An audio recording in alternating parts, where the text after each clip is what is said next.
Just to clarify for the folks on the phone, can you hear me? Am I coming through the mic? I don't know what's happening. There we go. Just for the I can folks. hear you. Thank you, everyone. Just for the folks on the phone, just an FYI, we are going to go ahead and move forward with the promotions of our amazing fire department, seeing as though we don't technically have to be in quorum or in business, to make this happen. It's still official, so don't worry, you'll be fine. But since the family and everyone's here, we're going to go ahead and move forward with this. All right? Thanks. Okay.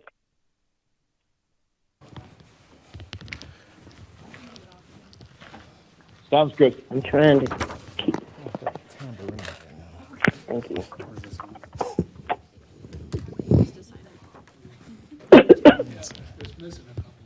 It's fine. I can't hear anything. Can you hear me now? Yeah. There you go. Sorry, my beard was covering it up, Sharice. I'm sorry. Just had to hold it right. Mm-hmm. All right. First, good evening, Mayor, members of the council. Thank you again for having us. This is another great opportunity to recognize our staff. Tonight, we're honored to celebrate the promotion of Lieutenant Matt Ritchie. Matt began his career with the fire department on October 30th of 2006. More than 19 years ago, he served with the community with professionalism, dedication, and quiet leadership. Over the course of his career, Matt has continually expanded his skill set and taken on new responsibilities. As part of the ceremony, similar to what we said just about a month ago, we recognize that the badge pinning itself carries a deep meaning.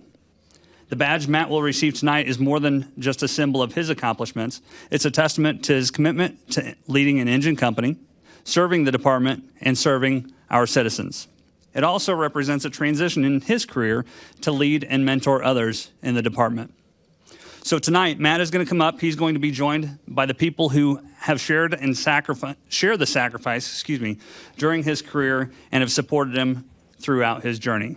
So I'd like to invite him up, his wife Kim, and his daughters Lexi and Bree.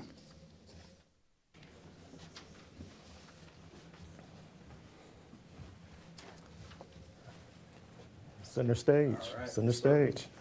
All right. Raise your right hand. And when it's time for you to state your name, please state your name. So I, Matthew Ritchie, do solemnly affirm that I will faithfully execute the duties of position of lieutenant for the city of Urbana and county of Champaign, Illinois. in the county of Champaign, Illinois. And to the best of my ability. Preserve, protect, and defend. The Constitution and laws of the United States and state of Illinois. And the Constitution and laws of the United States and the state of Illinois. And the charter and ordinances of the city of Urbana. Acting rightfully for the citizens of Urbana. So hereby affirm. Congratulations, sir. Thank you, sir. Thank you. I'll have you come and sign with me.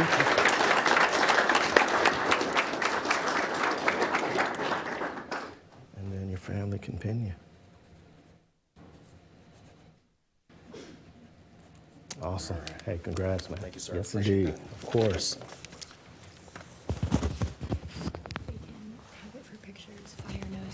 To give me a sign.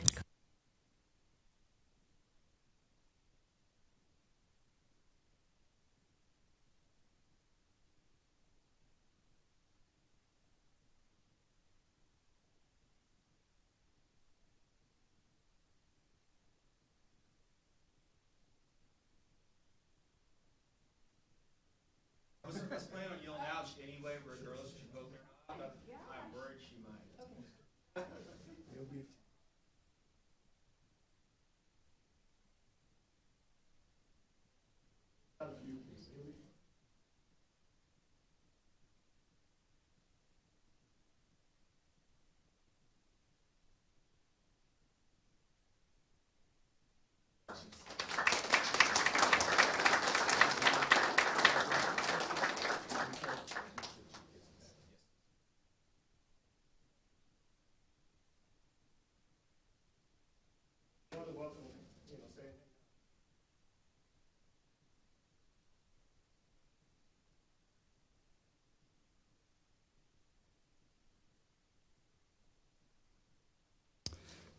So along with celebrating a promotion night, we also want to recognize several members of the Urbana Fire Department for their actions during 2 high-risk rescues that occurred earlier this year. The first incident we're going to talk about is on June 19th, 2025, and that occurred on Stoughton Street in Westville. Jesus, I'm losing my mind. I'm sorry. It occurred at Stoughton Street here in Urbana. On that day, crews responded to what was initially reported as a routine fire alarm activation. Upon arrival, firefighters quickly identified a far more dangerous situation. When they arrived, they observed an individual sitting on the 3rd floor window ledge, partially outside the building. They also observed water flowing from an activated sprinkler inside the building. The individual on the ledge was clearly in distress and in immediate risk of falling. Recognizing the danger, crews quickly initiated a ladder rescue. Firefighters positioned ladders around overhead power lines and ascended the ladder to gain access to the individual. It was at that point that crews determined this was a medical emergency and not emergency in the building. During the rescue, the individual was uncooperative, combative, refused commands, and created additional hazards for both themselves and rescuers. As the situation escalated, additional ladders were deployed and firefighters worked together at height to maintain control of the scene. At one point, the individual leaned off the ladder, causing it to shift significantly. Firefighters on the ground stabilized the ladder while personnel above prevented the individual from falling. Despite all of the challenges, crews maintained their composure and safely guided the individual down the ladder. Tonight, we recognize these firefighters for their exceptional performance and dedication to serving this community. Their actions reflect the high standards and values of the Urbana Fire Department and demonstrate the level of service our residents can expect when they call for help. Will the following members please come forward? Lieutenant Jeff Orr, he cannot be with us tonight. Engineer Calvin Kearns. Firefighter TJ Carell.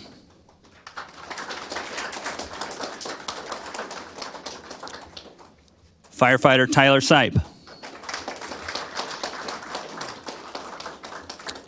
And firefighter AJ Fox, who cannot be here tonight.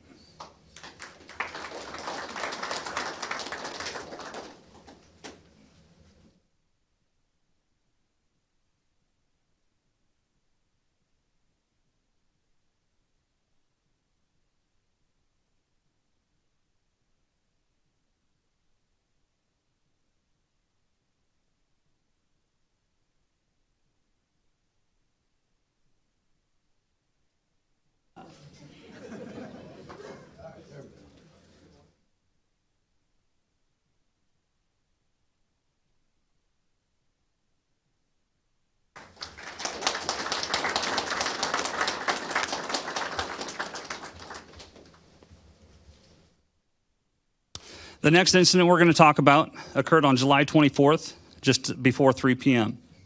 The Urbana Fire Department was dispatched to a medical emergency at 1001 College Court on the University of Illinois campus, also known as Florida Avenue Residence Hall. Following our normal dispatch practices, Engine 254 and Aero Ambulance were dispatched for 2 workers that were injured when bricks fell on them. Upon arrival, crews quickly discovered that this was not just a normal medical call. They discovered that the injured workers were actually 9.5 stories in the air on a platform. Engine 254 crew requested more fire units to the scene to help with this complex incident. As additional fire department resources arrived, crews developed a rescue plan, implemented complex high-angle rescue operations from both the roof and the ground.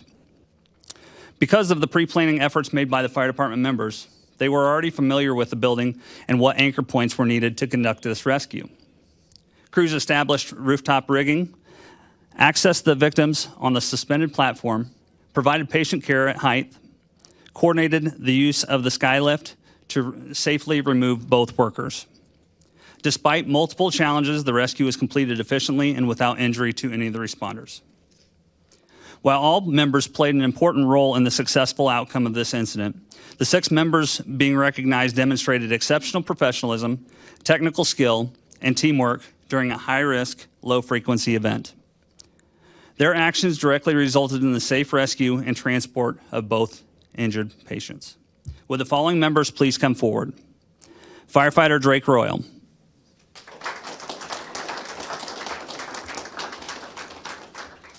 Firefighter Kelly Riono.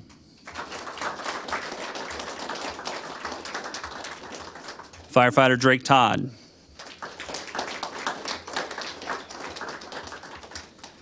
Firefighter Jerry Camerdell. And two that could not be with us tonight, Engineer Chase Jones and Lieutenant Brian Hoff.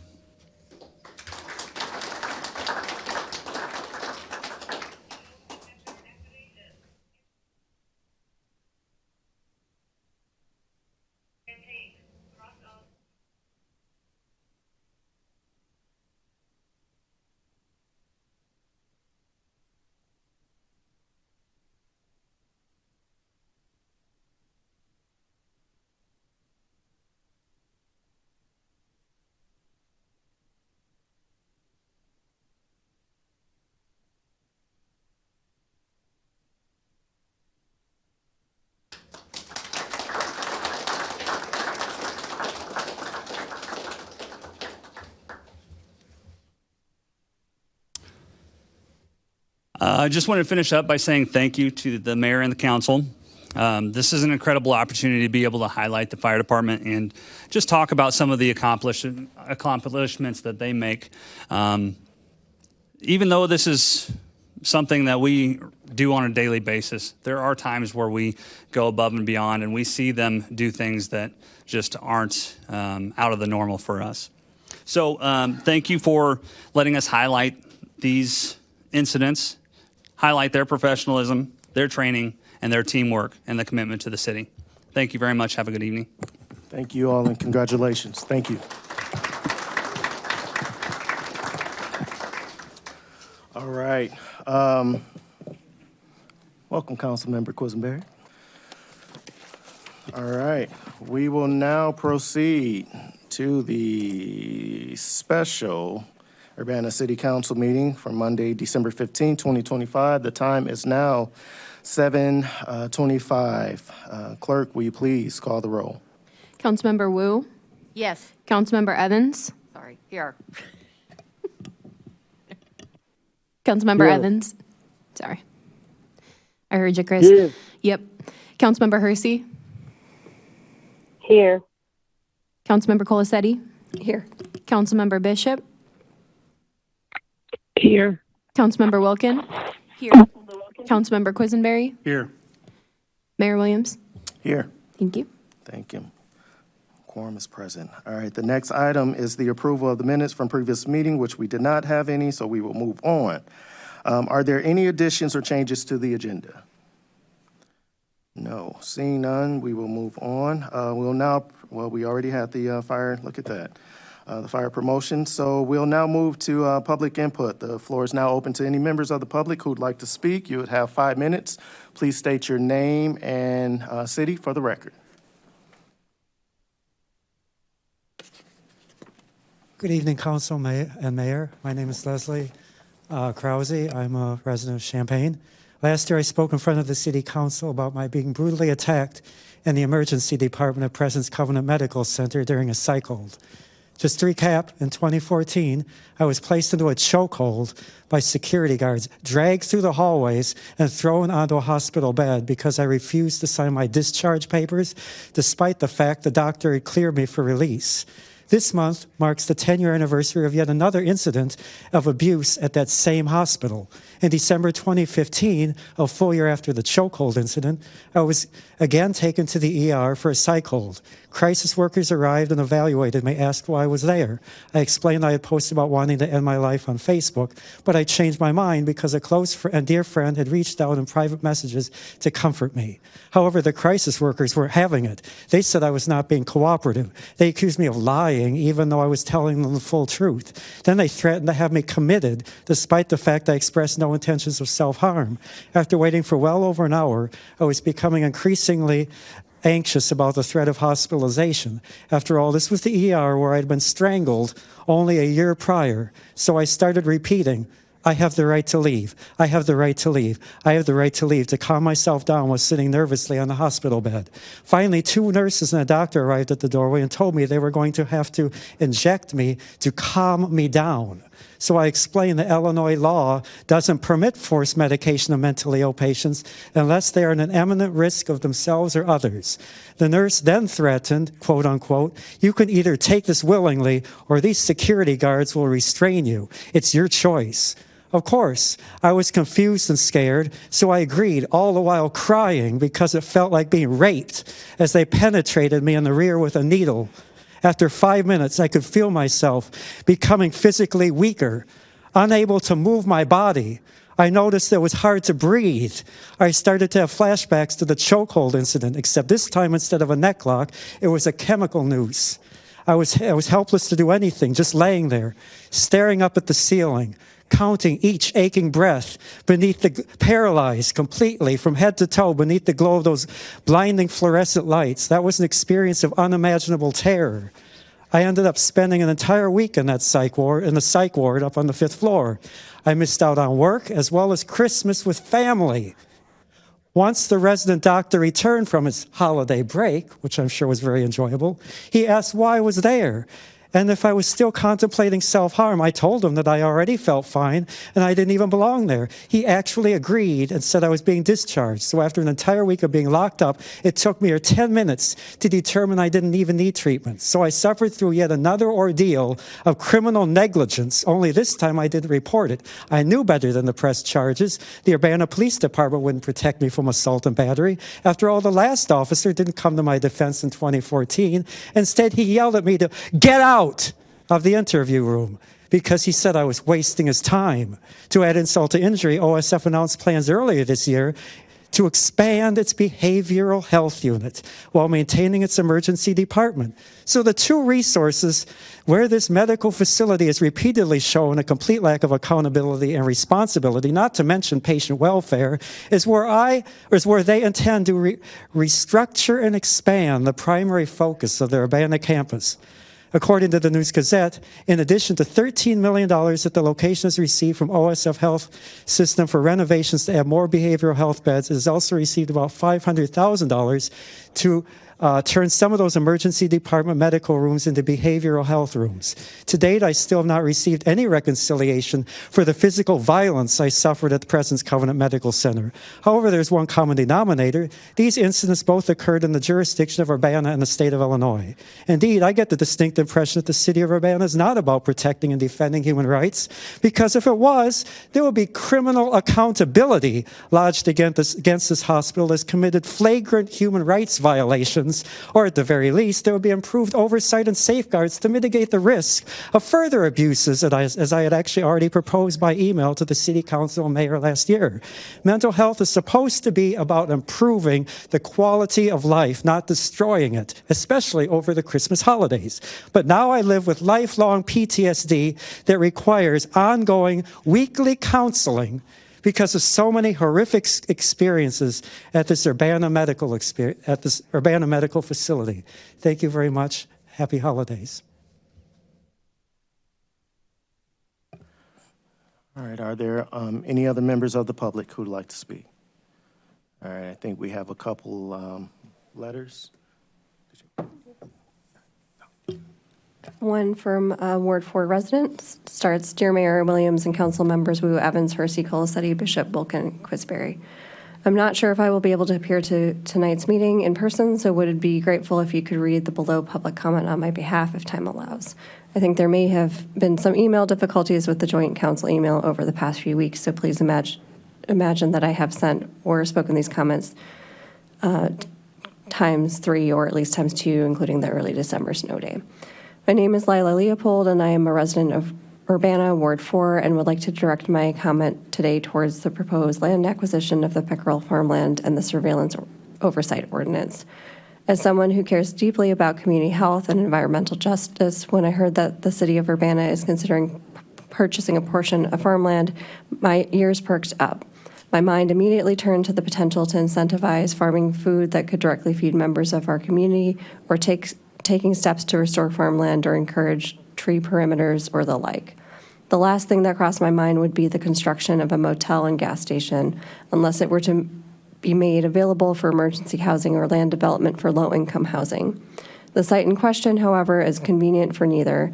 Instead, what comes to mind are increased availability for ICE and federal agents to find expedient housing for their operations. I can't rationalize the use of nearly $1 million of local taxpayer money to incentivize yet another business development from out of town who could very well afford to develop land on their own, and which offers a service which does not directly benefit our community. I would encourage council to explore alternatives for increasing city funds without letting our tax money seep to outside enterprises who don't need it. If this is the only plan for what to potentially do with this land, it does not seem right to move forward with this. Now to shift gears, I applaud the council on their work on the proposed surveillance oversight ordinance and deeply thank you for your discussion and conversation of our collective civil rights and liberties in this discussion. I would be happy if this ordinance would apply to all city departments, not just to the police department. Though if it were a question of pursuing an ordinance that addresses only the police department or no ordinance at all, I'd be for starting there. This is such an exciting opportunity to address a gap in policy to the benefit of all those involved. Collaboration with the Civilian Police Review Board, CPRB, and Human Rights Commission, HRC, seem like a natural choice for sharing the burden of decision-making about policy implementation as cases arise. Thank you so much for your consideration, Lila Leopold.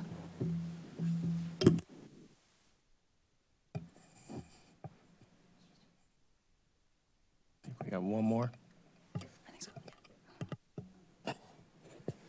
All right, yes. This is from Adam Nichols and Ward 7. Dear City Council members, I'm writing about the proposed land acquisition by the freeway. I really appreciate the problem you're trying to solve, the problem of city expenditures outpacing revenue, and that you're trying to do so without raising tax rates. The problem has gotten worse over the past few years, and it's good to see it getting some attention. One thing to keep in mind with a truck stop is that most large chains, Love's, TNA, have calculated the optimal distance between their locations. Unless there is a major company who has a substantial gap in this section of freeway, or there's a dearth of truck stops in general, there's not much motivation for any of these companies to set up shop here. As for independent truck stops, I don't think there are many left at this point. The amount of capital required to build a truck stop is substantial, which makes it difficult to enter the market. Even if there's an independent company who wants to open a truck stop and they have the required money, they'd face the same challenges as the big companies, but without the brand name recognition. Unless there is strong evidence that the market conditions are favorable to a hotel or truck stop, this seems like a speculative investment. There are two things that make this seem like a risky bet. If there were a good place for a hotel or a truck stop and there were a person or company who wanted to capitalize on that, they would have done it by now. The macroeconomic analysts are expecting a downturn in the economy in the foreseeable future, which means less travel and fewer hotel stays. The farmland purchase only achieves its end of revenue generation if a business of the specific type is started and thrives at that location. Without the business, this is all just wishful thinking. Therefore, I urge you to put that money in the Central TIF Fund and focus on attracting businesses to downtown Urbana. Downtown is a core part of the Imagine Urbana plan, and money invested there will bring in more revenue via the hotel tax, sales tax, and liquor taxes. This plan has wide buy-in from your constituents. It helps people who live, work, and shop in Urbana. And overall, it's a much safer investment. Thank you, Adam Nichols, Urbana resident, Ward 7. All right, thank you. Seeing no more, I don't think we have any more emails. All right, we'll now move to council input and communications. Are there any members of the council? Mr. Quisenberry. I just want to apologize for my tardiness this evening. It was a circumstance beyond my control, and I'm sorry for it. Thank you, sir. We're excited to see you. So, anyone else? All right. We'll now hear from reports, standing committees, which there aren't any, so we will move on. We'll now move to the committee of the whole. Councilmember Wu, the floor is yours. Actually, it's my report. Yeah. Yep. I was just joking. Councilmember Quisenberry, the floor is yours. And may I, before you read them, point Yes. of procedure to remove A from consent to regular I think that's the one we had a question about wording changes potentially. That ring a bell for Public Works? But anyway, to move to regular, please. All right, so we will have that change. Okay, then the consent agenda will consist of item B, resolution number 2025-12-092R, a resolution approving and authorizing the execution of a license agreement with Urbana School District number 116, on-street parking and a bus turnout at 1602 South Anderson Street. And item C, resolution number 2025-12-093R, a resolution for improvement under the Illinois Highway Code, state motor fuel tax for Vine Street and Washington Street. All right, motion made by Quisenberry. Is there a second? Second. Second by Wilkins. Is there any discussion? Not for consent. Not for consent? All right, we'll move on. Sorry. Clerk. Councilmember Wu, Yes. Councilmember Evans, Councilmember Evans, Councilmember Hersey, Yes. Councilmember Colasetti, Yes. Councilmember Bishop, Yes. Councilmember Wilkin, Yes. Councilmember Quisenberry. Yes. Thank you. All right, thank you. That passes. Mr. Quisenberry. So now we'll start out with item 1A as the first thing under regular agenda. That's resolution number 2025-12-091R, a resolution approving and authorizing the execution of an amendment to a grant agreement for the fiscal year 23 Safe Streets and Roads for All grant between the Champaign County Regional Planning Commission and the City of Urbana. I'll second. All right, motion made by Quisenberry, seconded by Mary Alice. Any discussion? All right, Grace.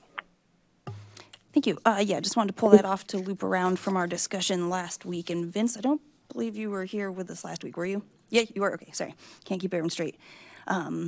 So I think we had a question about adding wording about having close to the same contract, but it will not be this actual contract, right? With section 6.9 changing or being removed.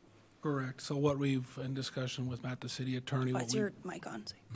what we've provided is a change of language of section 1 that states the city council is hereby authorized the execution of an amendment to the FY 23 SS4A grant agreement with RPC or with the RPC in substantially the same form as attached here to.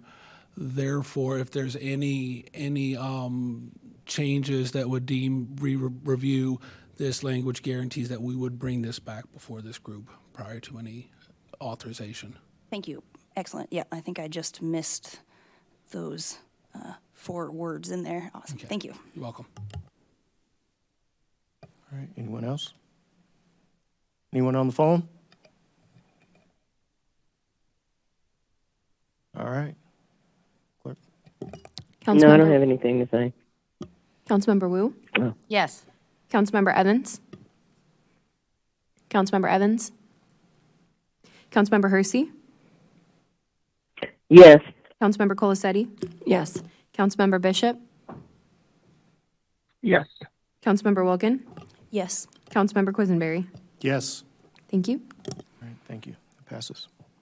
All right, next up, 2A, ordinance number 2025-11-034, an ordinance revising the annual budget ordinance, budget amendment number 3B, FEMA Assistance to Firefighters Grant. Second. Our motion made by Quisenberry, seconded by Mary Alice. Discussion? All right. Anyone on the phone? All right. Clerk? Councilmember Wu, Yes. Councilmember Evans, Councilmember Evans, Councilmember Hersey, Yes. Councilmember Colasetti, No. Councilmember Bishop,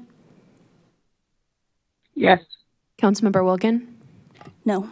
Councilmember Quisenberry, Yes. Mayor Williams. Yes. Thank you.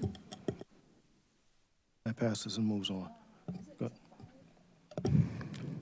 Budget amendments do require a higher threshold, so it does require 6, and that received 5 affirmative votes. So that fails. All right, thank you. All right, number 2B, ordinance number 2025-12-035, an ordinance authorizing the purchase of real estate, 2302 Vance Road, Urbana, Illinois. I'll second. All right, motion made by Quisenberry, seconded by Mary Alice. Any discussion? Questions? Grace. Thank you very much for your email. I was just going to pull it up, or if you have a summary you want to share, I was going to just reiterate for the public a few of those things in there. But if you would rather speak for yourself there, that's even better. Yes, I do have an update considering the council input and public input received over the weekend and today. So I'll just go ahead and do that, and then I'm happy to answer any additional questions as they arise. But I did want to provide this quick update based on a conversation that I had with Representative Carol Emmons this morning and other members of the staff and the public. And really just to reiterate the timing, because I feel like that's an important piece of this conversation. So I hope to explain the timeline as clearly as possible for the public. The purchase of Pickerel properties is inextricably linked with the expiration of TIF 4, and I want to make sure that's clear. So TIF 4 was created on December 17th, 2001. It established the Cunningham Avenue Corridor Redevelopment Plan. And I have the plan over there at the table, but to directly quote from that, the overall purpose of this redevelopment plan is to encourage new and redeveloped commercial, light industrial, and recreational uses in the redevelopment project area, which is TIF 4. TIFs are governed by state legislature and have 23-year lifespans. Therefore, the TIF is coming to an end of its natural lifespan on December 31st of this year, which is in 16 days. The previous administration and other public entities had an opportunity to extend the TIF a year ago. However, after conversations with all other taxing bodies, the previous administration decided not to extend. We had conversations with those taxing bodies and tried to evaluate in the 11th hour, and also made the decision that it was not possible to extend given the timing. Therefore, the TIF is expiring, and expiring with it is our ability to utilize TIF funds within the Cunningham Avenue geography. So to honor the intent of the Cunningham Avenue Corridor Redevelopment Plan, as it was instated in 2001, the city has proposed utilizing TIF funds for the purchase of property that would further the mission to encourage new and redeveloped commercial, light industrial, and recreational uses along Cunningham Avenue. If we do not utilize the funds by the deadline, which is in 16 days, they will be transferred to Central TIF. Transferring to Central TIF in itself is not an issue. However, there are no notable lots of size in Central TIF that offer nearly 30 acres of land. Instead, there is a patchwork of small lots, such as the existing Race Street RFP site, the Civic Center site, which will have a long and complicated demolition process should we choose to move forward with the MTD transfer station there, and a patchwork of small parking lots which could be repositioned but would require reworking the parking infrastructure downtown. There are no opportunities of size anywhere else in Urbana because this property is already sewered and served by infrastructure and is served by 2 regional connectors. It really is unique in that sense. Finally, in an attempt to offer more clarity to the public, the site is zoned B3, general business. Therefore, in emails and conversations with council members and staff and just in conversation about this, we have shared illustrative calculations that demonstrate the return on investment for the city taxpayers using examples that have included a truck stop and hotel motel because those uses could be built as of right and are consistent with the current zoning. However, the site could be rezoned or subdivided into residential or mixed-use complex. It could be a future retail use that would complement the Rantoul Sports Complex. It could be a future retail use that would take advantage of the blossoming film industry, which is also taking root in Rantoul, or use. Really, I guess what I'm trying to illustrate is that the sky is the limit on 30 acres of land, which is already served by infrastructure. So the city is making this recommendation with the long-term well-being of Urbana residents in mind. And yes, we are under a deadline. It is not a deadline of our design. It is the reality of working with TIFs. It's been very tight deadline to pull together all the materials required to set up a purchase of property. It's also included a great deal of collaboration with the property owners who are scattered across the U.S. They're a family. They're not real estate professionals. They inherited this property and have been sort of dealing with it for 30 years. And so it's given a very short period of time, we've been able to have a lot of important human-to-human conversations about this opportunity and taking advantage of these funds given the very tight timeline. And with all of that said, I think in summary, and really just highlighting the email that was shared, we're making this recommendation today, or the city staff are making this recommendation today with the long-term well-being of Urbana residents in mind. And, in order for us to sort of to provide the level of service our community values, we must take proactive steps to strengthen economic development. And I believe that this proposal does just that. Thank you. Thank you, Olivia. Any other comments or questions? Grace. Thank you. I have, I think, one of each, question and comment.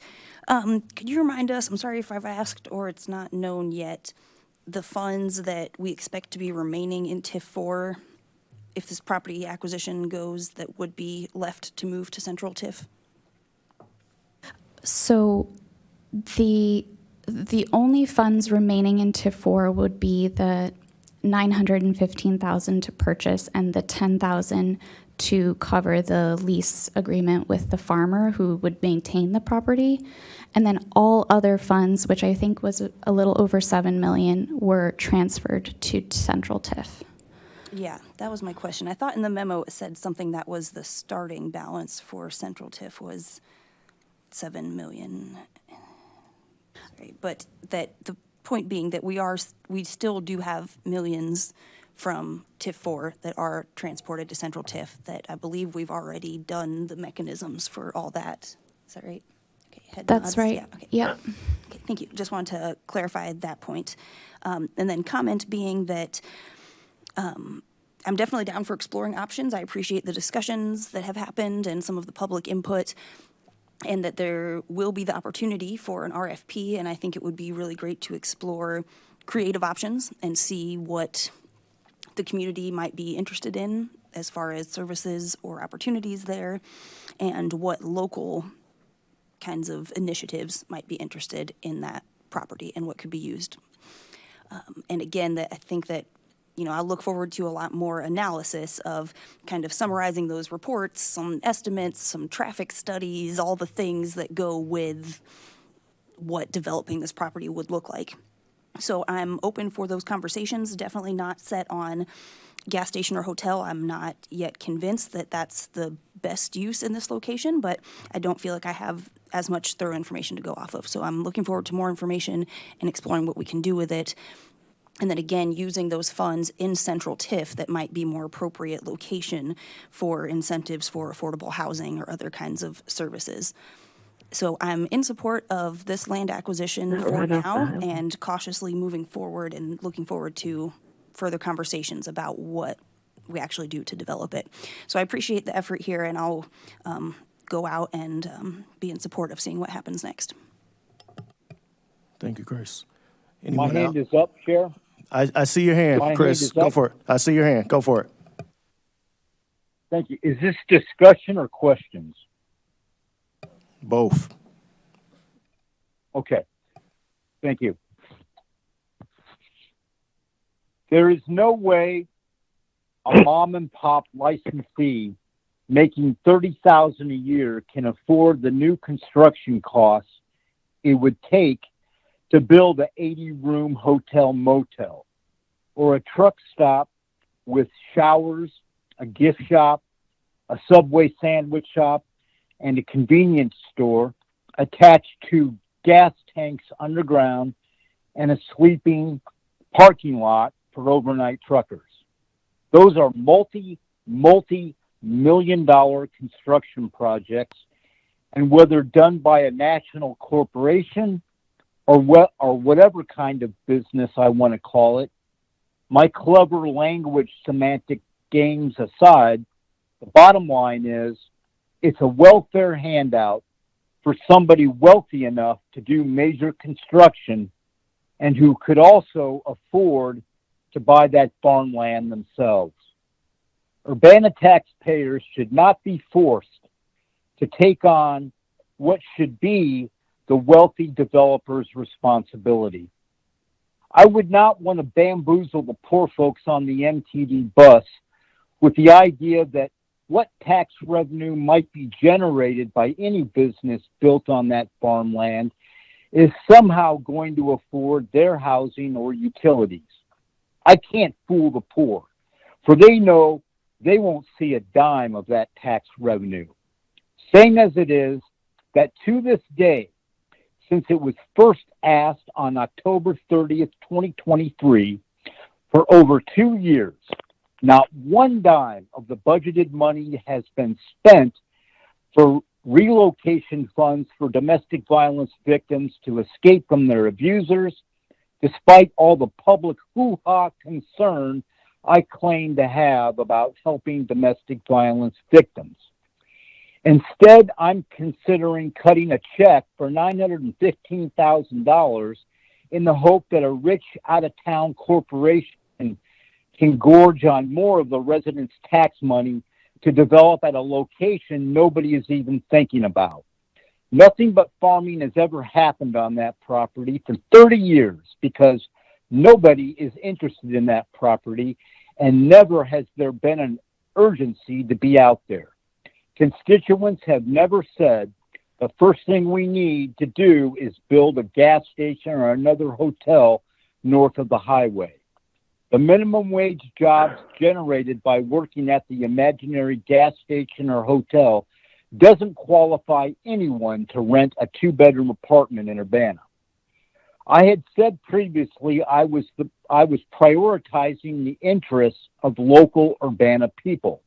I told everybody I was prioritizing the abandoned dart factory with living wage jobs, that I was prioritizing the South Philo Business District, that I was prioritizing downtown Urbana, that I was prioritizing affordable housing, that I was prioritizing an alternative response for public safety, and that I was prioritizing African American enterprise for economic development.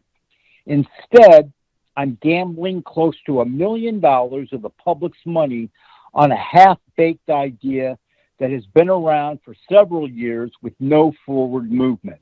In my opinion, there is not a bank on this planet that would float a $915,000 loan to this vague fantasy business plan, but when it comes to the taxpayers' money, it's anything goes.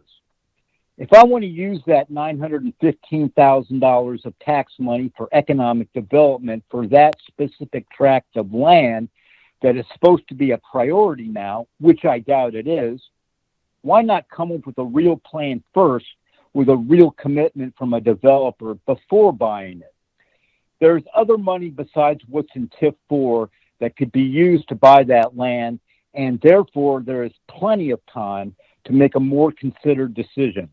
A rush vote yes will have people reading tomorrow's newspaper wondering, if I want more economic development, then why don't I work with the locals here in town for meaningful benefits for the people here?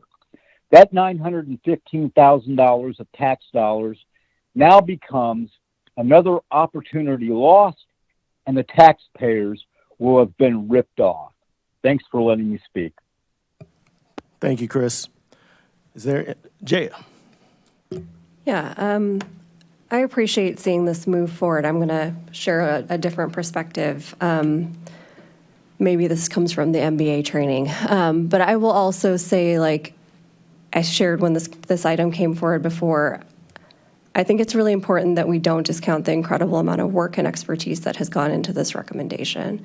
I think it's really rough to ask Olivia to keep coming up here and explaining to us and providing more and more and more information about how well researched this project has been, how quickly city staff had to move forward so that we could keep the money that was meant for that part of Urbana in that part of Urbana. Moving it to Central TIF is meaningful, but that was not the the intent of that TIF. The intent of that TIF was to make sure that we had funds that could support that part of the city. And we have seen an incredible boom in terms of development in that area coming from the TIF. We've had that information shared with us multiple times before. I will also say, as someone who's familiar with what the impact of unrestricted tax dollars on nonprofits are, you have to have somewhere for that money to come from. This is not money that can just get moved over to nonprofits that we're talking about or local businesses. This is an opportunity for us to utilize those funds to leverage opportunities for the future. And in order for us as a city to be able to have increased revenue to come in, we have to create opportunities for those funds to come in. This is not just saying we're going to give this to XYZ with no conditions. This is a process. But for us to even have the opportunity of investing in that part of the city, we have to take this opportunity or say, forget that part of our community. It's going to downtown, right? We have millions of dollars that we can invest and should invest in downtown Urbana. We're having conversations about how do we increase opportunities and revenue on Philo Road. But in order to have the money to do the things that this city wants to do, we have to have economic development. There's nothing at this time suggesting that that economic development will come from outside corporations or won't benefit the local residents. There's a long road ahead, but for us to even have the opportunity to keep the funds in the part of the city that they were intended to benefit, this is an opportunity that we would have lost. We would lose if we didn't move as quickly as we did. So while I think there's space for debate, for questions, for folks to think about how are we prioritizing things, I do think it's really important to recognize this took an incredible amount of work from staff with an incredible level of expertise. I think if anything, this city, we get a lot of pushback, I think sometimes warranted, for studying the heck out of everything, right? The studies have been done. The way we waste taxpayer money is not using them, right? We've already had studies on best use for those properties. It may be that things have changed and we need to revise that. But to say that this is not something that's been well thought out, to suggest that this is an irresponsible use of taxpayer money, I just cannot agree with. I think it's really important that we acknowledge, just as we were celebrating the hard work of our firefighters earlier tonight, that we acknowledge and appreciate the hard work of other staff members in this city as well. I look forward to seeing what we can use that property for, to see how we can continue to benefit our residents.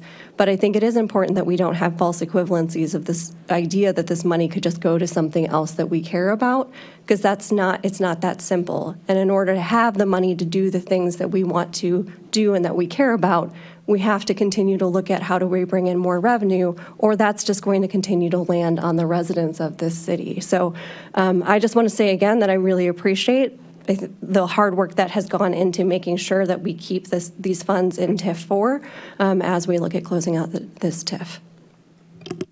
Thank you, Jay. Any other? My hand is up. I see you, Sharice. Go for it. I want to kind of piggyback on what Jay just said, mainly because I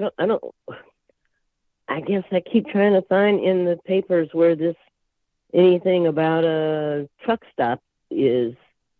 As far as I know, this is a way to try to keep something of the TIF, what the TIF is for, trying to keep that option open and option open for development, period. I don't know of anything that has been finalized or anything like that's come. I understand that it's an idea, maybe, but there's nothing that has come through, at least that I've seen, regarding what this farmland would be, because folks make it sound like it's a done deal, and I don't know what that could be, because I'm not seeing what you're seeing. Maybe I'm overreading or misreading or underreading something I'm getting. I don't know, but I think the idea regarding TIF 4, there's an excellent area that area of North Urbana is for the development of that area. And what I believe Olivia's, at least what I've taken from it, is what they're trying to prevent is all the monies that go from TIF 4 going into the central TIF, which would benefit nobody except those that live north of University Avenue.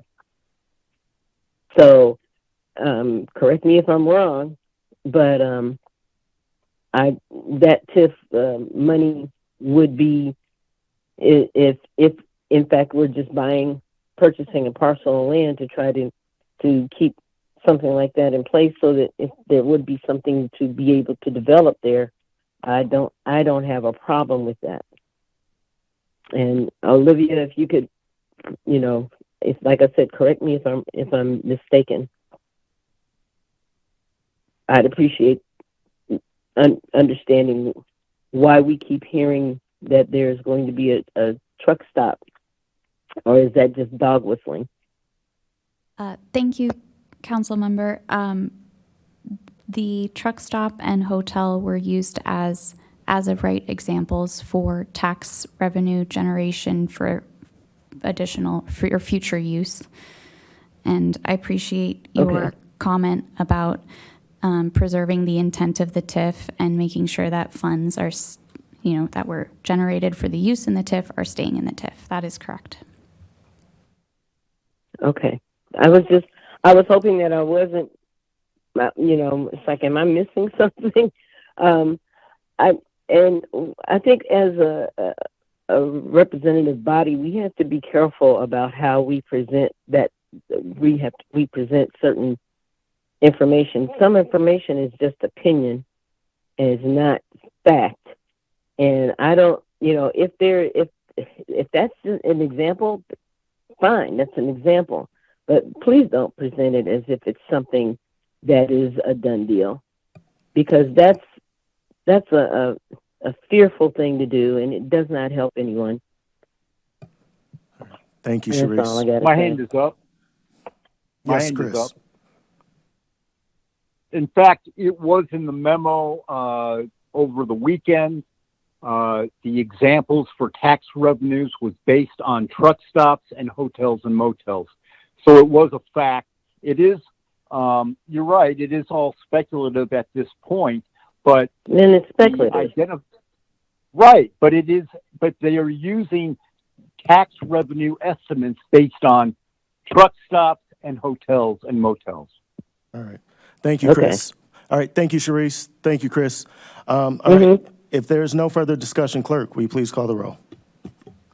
Councilmember Wu? Yes. Councilmember Evans? No. Councilmember Hersey? Yes. Councilmember Colasetti? Yes. Councilmember Bishop? Yes. Councilmember Wilkin? Yes. Councilmember Quisenberry? Yes. Mayor Williams? Yes. All right. That passes. Thank you. I have a point of order. I want to ask for the earlier votes where Councilman Evans did not vote, yes or no. Was he abstaining, or was he just not present on the phone? I was not present. I'm sorry, James. Thank you for a clarification.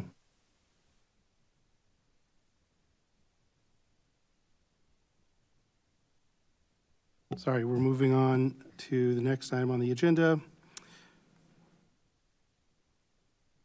which is ordinance number 2025-12-036, an ordinance dissolving the special tax allocation fund and terminating the designation of the City of Urbana tax increment redevelopment project area known as TIF 4. I'll second. All right. Motion made by Quisenberry, seconded by Mary Alice. Any discussion? Seeing none, clerk? Councilmember Wu? Yes. Councilmember Evans? Yes. Councilmember Hersey? Yes. Councilmember Colasetti? Yes. Councilmember Bishop? Yes. Councilmember Wilkin? Yes. Councilmember Quisenberry? Yes, and that is all from the Committee of the Whole. All right. That passes. Thank you all. We will now move, I'm so sorry. We will now hear reports of special committee. which there aren't any, so we will move on now to reports of officers. None, all right. We will now move to ordinance number 2025-12-037, an ordinance levying taxes for the fiscal year beginning July 1st, 2025 and ending June 30th, 2026. Is there any discussion? I don't know if you need, come on up if you got something, but, yep, Mary Alice. Yeah, I actually was hoping, Elizabeth, you could describe to the public why a 7% increase in property tax doesn't necessarily mean that they're getting increased by 7%. Sure. That's really because at the time we levy taxes, we don't know what the final assessments for the city are going to be. And so we tend to levy higher. And then there is actually included in this group of 3 ordinances, there's an ordinance that abates the levy to make sure that our tax rate does not increase. So we will be capped at the current tax rate. So in other words, the tax rate that the city is going to be levying does not change from the previous year. However, they could have increased taxes that they pay based on the assessment of their property. Yes, correct. And, James. Yeah, and to clarify a little bit more, as a home rule city, Urbana isn't required to do this. This is just a practice that the city has followed for the last 8, 10, 12 years?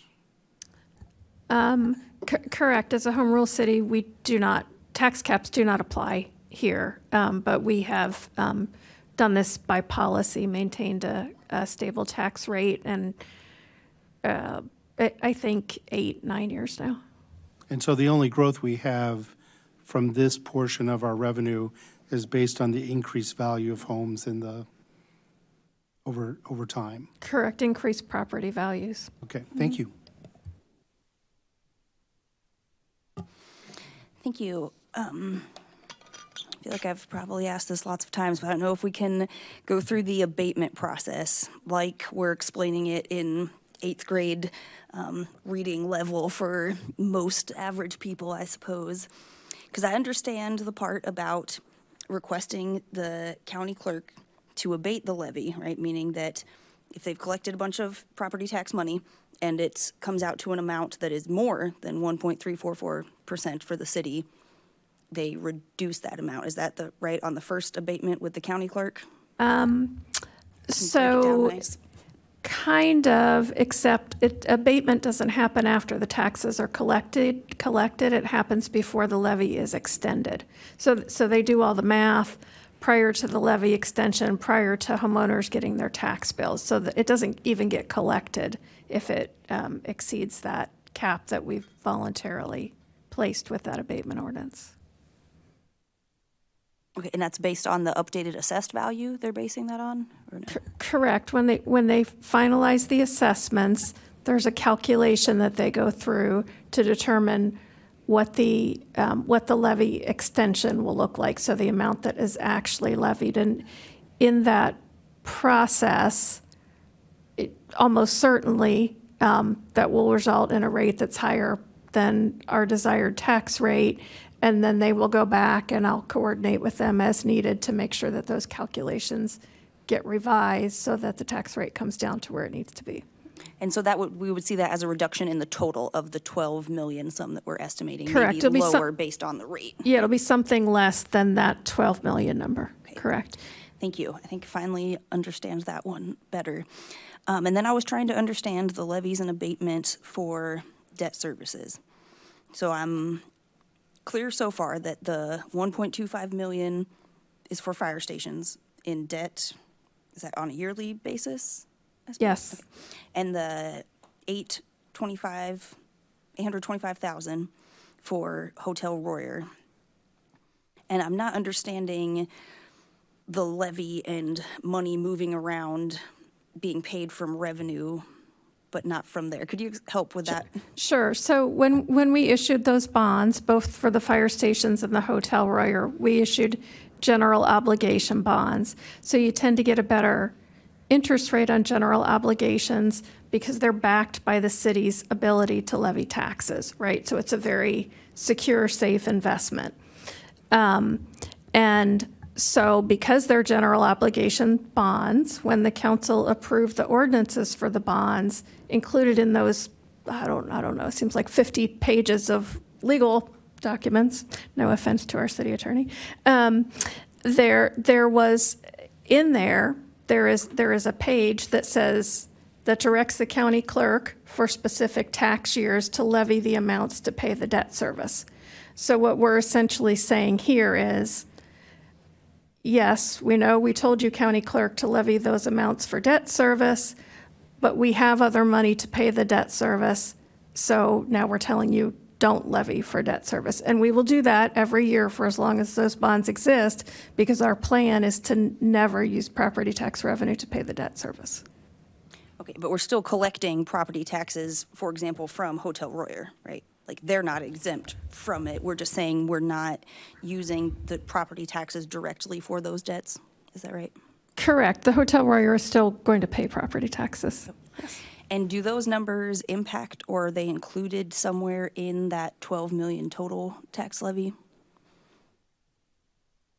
So they are not. The levies for the bonds would be in addition to the 12 million. If we didn't abate them, they would be in addition. Okay, so and if they would result in a higher tax rate if we didn't do the abatements.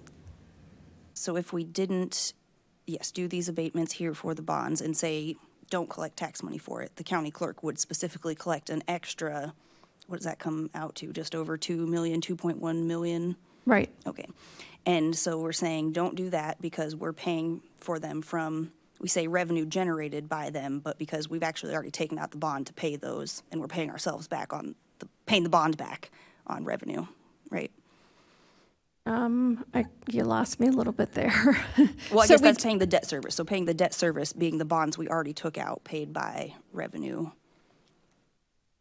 Correct. Instead of levying taxes for the bonds, we're going to use revenue that's generated by the hotel to pay the bonds.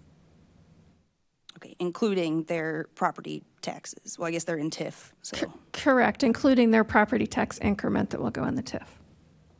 Okay, so we do plan to pay some of the bonds with Central TIF? So for the bonds for Hotel Royer, it's a combination of various revenue sources that are generated by that project. So some of it is coming from Central TIF, property tax increment primarily, or maybe only. But then we have other revenues going into the general fund, such as hotel motel tax, food and beverage tax. So it'll be a combination of funds coming from Central TIF and the general fund that will pay the debt service. Thank you so much. And then one more. And are we tracking that, like revenue from Hotel Royer specifically, in a sense of like, have they paid off the initial investment? Yeah, we'll keep very close track of that. Okay. Thank you so much. I think I understand that a little better this time around. Thank you, Grace. Any other discussion? Folks on the phone. All right. Not at this time. All right. At this time, I'll entertain a motion. I will move ordinance number 2025-11034, ordinance revising. No, I'm in the wrong section. I'm so sorry. Ordinance number 2025-12037, an ordinance levying taxes for the fiscal year beginning July 1st, 2025 and ending June 30th, 2026. Second. Motion made by Mary Alice, seconded by Quisenberry. Clerk, will you please call the roll? Councilmember Wu? Yes. Councilmember Evans? Yes. Councilmember Hersey? Yes. Councilmember Colasetti? Yes. Councilmember Bishop? Yes. Councilmember Wilkin? Yes. Councilmember Quisenberry? Yes. Thank you.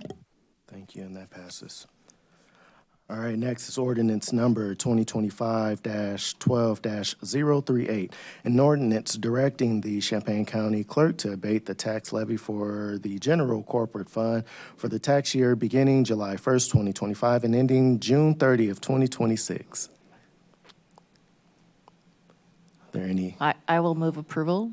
All right. I will second. All right. Moved by Mary Alice, seconded by James. Any discussion? Seeing or hearing none, clerk, please call the roll. Councilmember Wu, Yes. Councilmember Evans, Yes. Councilmember Hersey, Yes. Councilmember Colasetti, Yes. Councilmember Bishop, Yes. Councilmember Wilkin, Yes. Councilmember Quisenberry. Yes. Thank you. All right, and that passes. Thank you. All right, lastly, in ordinance number 2025-12-039, an ordinance directing the Champaign County Clerk to abate a portion of 2025 tax levy related to General Obligation Bond Series 2025 and General Obligation Bond Series 2025A. I'll move approval. Second.